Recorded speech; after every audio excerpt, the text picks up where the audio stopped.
৬৩ বছর বয়সে যিনি ইন্তেকাল করে গেছিলেন, ওনার নামটা কি আপনারা জানাবেন। ওনার জীবনে কোনো দিন মিথ্যা কথা বলেননি।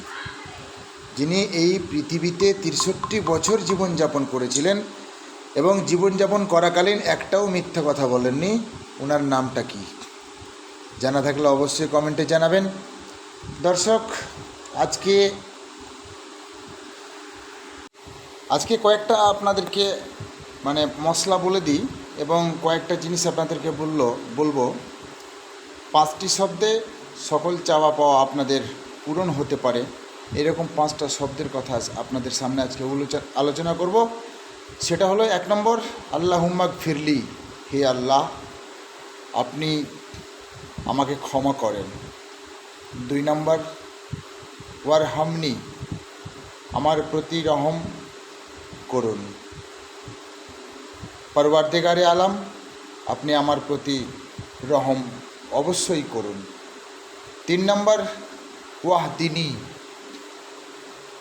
অর্থ হচ্ছে আমাকে হেদায়েত দান করুন।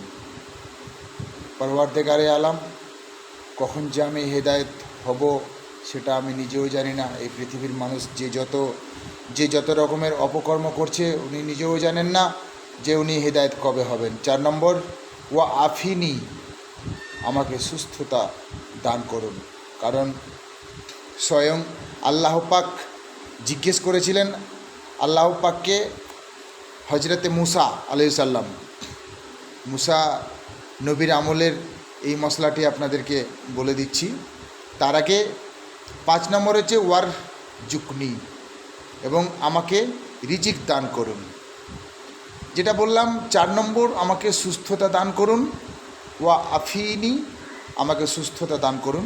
তো এখানে বলার বিষয় এটাই, যেটা বলছিলাম যে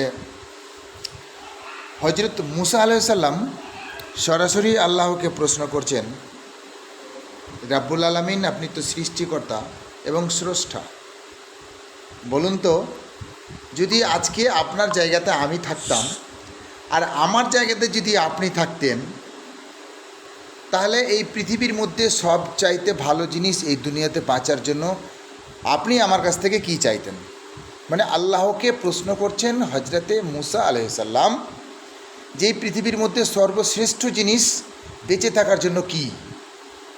তার প্রতি উত্তরে আল্লাহ পাক রব্বুল ইজ্জত উত্তর দিলেন যে এই পৃথিবীর মধ্যে যদি আপনি আমার স্রষ্টা এবং সৃষ্টিকর্তা হতেন আর আমি যদি আপনার নবী হতাম, তাহলে আমি স্রষ্টার কাছে একমাত্র চাইতাম যে স্রষ্টা, সারা জীবনে যতদিন বাঁচব আপনি আমার শরীরটাকে ভালো রাখবেন।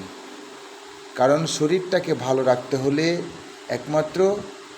শরীরটা ভালো থাকতে হলে একমাত্র আল্লাহর ইবাদত আমাকে ভালো লাগবে। যদি একজন মুমিন, উনি যদি পাক্কা সচ্চা ইমানদার একজন মুমিন যদি হয়ে থাকেন, তাহলে অবশ্যই উনি বলবেন যে শরীরটা যার ভালো, ইবাদতটাও তার কিন্তু ভালো। শরীর ভালো থাকলে ইবাদতটাও কিন্তু সুষ্ঠু ইবাদত হয় এবং পাক্কা ইমানের সহিত ইবাদত কিন্তু হয়। শরীর ভালো না থাকলে না আপনার ইবাদত ভালো হবে, না আপনার বান্দেগি ভালো হবে, কিছুই ভালো হবে না।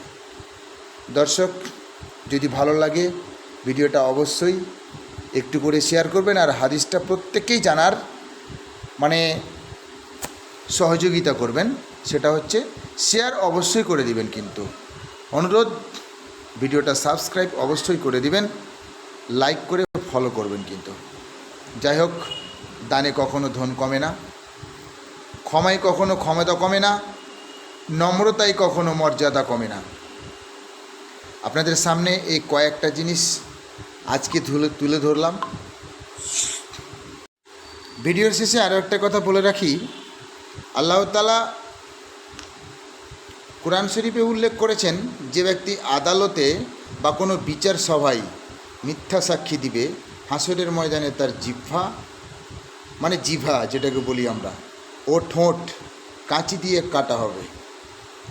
আর যদি ভিডিওটা ভালো লাগে অবশ্যই আপনারা শেয়ার করবেন এবং সবাই সুস্থ থাকবেন। সবারও সুস্থতা কামনা করে আমি আজকে ভিডিও এখানেই শেষ করছি।